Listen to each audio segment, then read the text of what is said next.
Hi everybody, I'm the Up Town Portrayer punk poet. I've got about a quarter of an hour of punk poetry for you today, and I'm just going to cram in as much as I can for you. Right, this first one's all about music venues. This one's called Sticky Floor Future. We're living in a sanitised society. It's not for the likes of me. They try to take our fun away. Sticky floors have no future, they say. They try to close down all the pubs and the places that we love. They want no place for bands to play, to express themselves in every way. No more DIY promoters, no place for bands to cut their teeth. Music venues are the heartbeat of a city and of its streets, but they're being turned into apartments for extreme financial gain. Bad decisions by councillors without a hint of shame. A home for grassroots music, a home for bands to play, a place to hone their craft, a place to have their say. 400% rate increase is putting it all at risk, and lack of arts council funding, a government policy that stinks. They're a place where new friendships are met, where like minds can connect. The interaction with a band you do not get in TV land. To buy an album or a tee, a pin badge and get a sticker free. It's the heart and soul of what we believe. So support the music venue, it's the least that it deserves. Its back's against the wall, it's something we must preserve. Support our music gig guide and other events within. They want to shut down what we love, we must not let them win. Right, that was Sticky Floor Future. Next one is all about austerity. A lot of austerity going on in the UK at the moment. So this one's called Fire in My Belly. I got a fire in my belly, it's what makes me scribe, it's looking for justice and fair play, it's what keeps me alive. It's like a burger in a bun, topped with a Scoville relish. This fire in my belly is hard to extinguish. I wear my heart on my sleeve, my emotions are raw. When I hear of injustice, it's like throwing on petrol. This feeling I get seeps from every pore. This passion I feel is hard to ignore. When I hear of acts of racism, I burn up inside. To me, we are all equal, a feeling I can't hide. I got a fire in my belly, its rage is hard and strong. Its mission's to ensure that right overcomes wrong.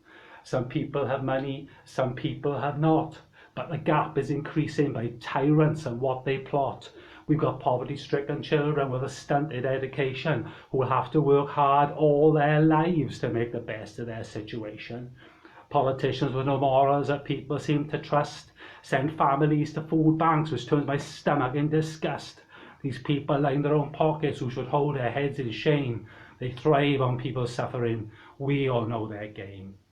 Now we all have a fire, we all have a belly. We all have an opportunity to end this inequality. We now live in an era like no era in the past to make a difference to human lives, a difference that will last. Right, moving along, sorry. Right, this one's all about one of my favourite subjects, vampires. So I thought I've got to write something about vampires. This one's called The Adventures of Count Bloodcell. He's off down a bank to make a withdrawal on his horse and cart with his accomplice Ego. They've gone down a path club in the middle of the night. Fangs and hunchback, a gruesome sight. They hit some potholes, the suspension's wearing thin. It's 2021, the council haven't filled him in. This old bone shaker, their vehicle of choice, creaks and complains, but no one hears his voice. They get to the blood bank, his life they must prolong. They're on double yellow lines, but they won't be there long. They've had some tickets for driving too slow before, but the fact that he's a vampire, the police tend to ignore. Complicit says to Ego, get refreshment. I'm feeling thirsty, in need of nourishment. Where is blood type A and B is the question. Don't get type O because he gets indigestion. But Ego gets some pints of his master's favourite to do, but he'll get carried away and he'll start to dribble. Then it's off down the graveyard to go and get some lunch. Master's getting peckish, needs something to munch. Now all you mums and dads, hide away your kids if there's a full moon, because you'll know who it is. If you hear a horse and cart after it goes dark, it's Count Bloodcell and Ego. They start at 12 o'clock sharp. Right, quick drink, the throat is drying up already. Right, this new one from the lockdown sessions is all about fighting back from capitalism. It's about time We turned the tide on capitalism now. Capitalism kills. Coronavirus has proven that. This one's called New Wave Radicals. Don't swim in sewage, don't take shit. Get yourselves out of this cesspit. Challenge authority, rebellion is the key. New Wave Radicals, set the people free. Stand up to racists, see the whites of their eyes. Don't step back, no compromise. Be remarkable, free on mind. Be revolutionary and get radicalised. Stand up and be counted, champion equal rights. Motivate others, don't give up the fight. Forge an identity, compassion over greed. Demonstrate, instigate, it's what our country needs. Participate to be the trigger, to undermine and disfigure. The only action that they figure is to be a capitalist, gravedigger. No more dictatorships, no hierarchy. We must act to help people breathe. Question, convention, change attitude. Be resilient, show fortitude.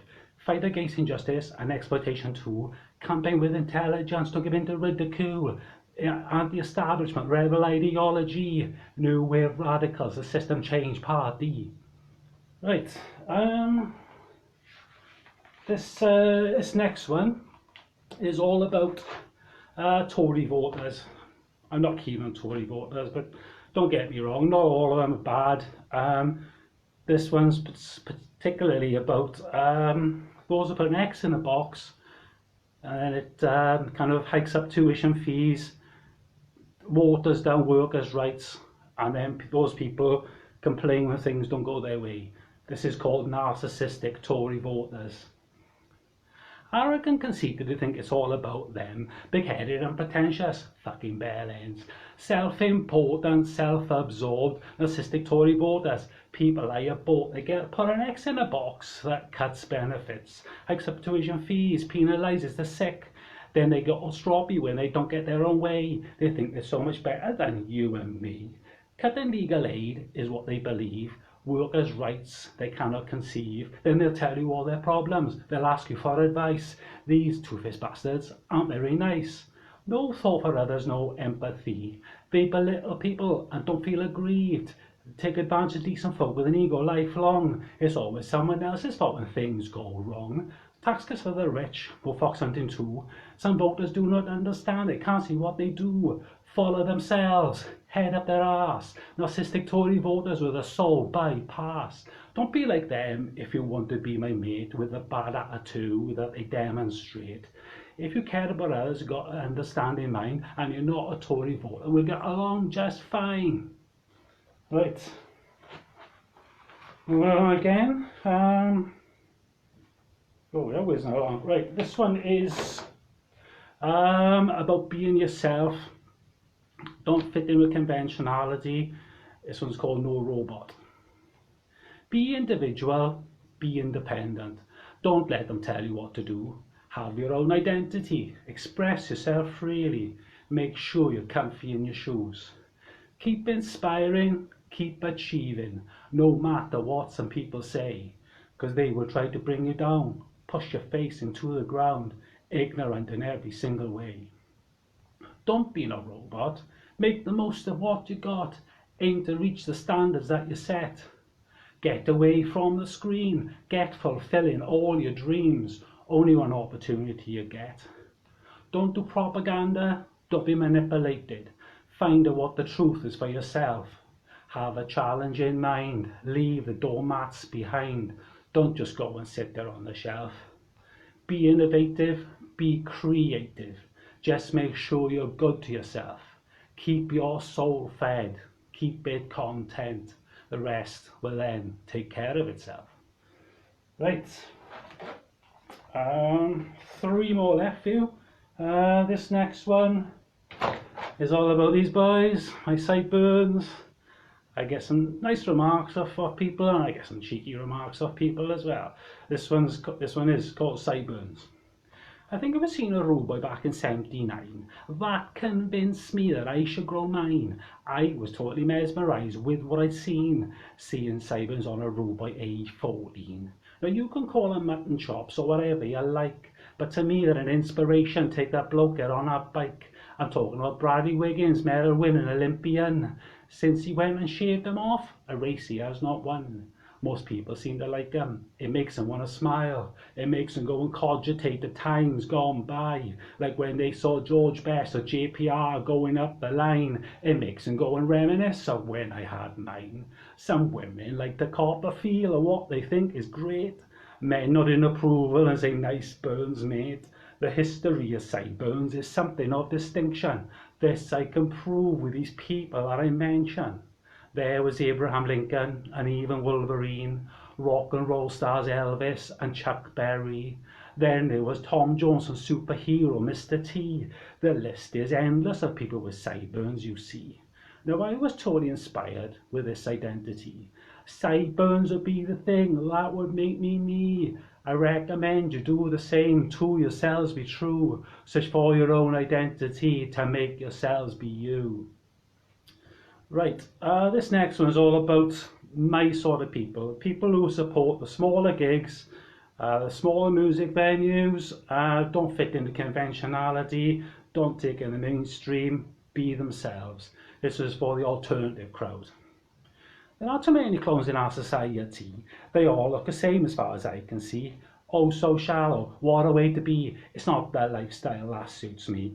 Drinking pints of shit that they will lament. Being sick on the pavement, not much quality in their lives. It's not exactly what I prescribe. With no cover band in sight, the alternative crowd will be out tonight. With no money for old rope, they're out to upset the status quo. You won't see these people on your TV. They provide a haven of originality. With Dr. Martens boots and turned up jeans, they don't fit in with conventionality. It's the alternative crowd. These people have identity and their own fashion. They are people who care, who are full of passion. Saves the live music as far as I'm concerned. Total respect has been well and truly earned to the alternative crowd. These people like punk and the psychobilly sound and all good music that is to be found. Don't accept the loot crap, it's on your TV. You won't see them on a sofa on a Saturday. It's the alternative crowd. Loyal to the cause, music in their blood. These are people of virtue, and if that's not enough, these people are creative and have integrity. They lead the way in what we all should aim to be. It's the alternative crowd. Last one. Right, this one's about Tory fucked ups. I could go on all night. Or I could take up the rest of the gig, but I'm just going to cram it down to 2 minutes for you guys. This one's called Social Depravity. The overworked and underpaid of 0 hours treated like slaves. Money for the 1% low wage causes resent. The workers' rights have been removed. No compassion, very cruel. It is the Tory way, social depravity. No money for people to spend, so this country cannot mend. No hope for the unemployed, ambition is destroyed. Neglect is there for all to see, bringing the country to its knees. It is aimed at you and me, social depravity. Because there is no work to do, become an MOD recruit, forced to go into a fight, participate in greed and hate. We know the right-wing love a war. You're wondering who the terrorists are. Surely there's a better way than social depravity. Between you and me, they drive a wedge. The country's living on the edge. Social housing in decay, essential funds taken away. Cost of living through the roof only goes to prove a right-wing philosophy is social depravity. The NHS is on the floor, the Tories do not care no more. Badly run, soon privately owned, everything is upside down. More homeless people on our streets, in the doorways, at our feet. It's in the so-called democracy with social depravity. They won't just go and let us be. What we do has to be screened to keep us all under control. Our movements, our patrol, they're paranoid of what we'll do, what repercussions might ensue. Is this the way that we should be? Social depravity? Thank you so much for listening. Really appreciate it. I'm the Up Town Portrayer, up on Facebook if you want to check out my page. You take care and enjoy the rest of the gig. All the best. Bye.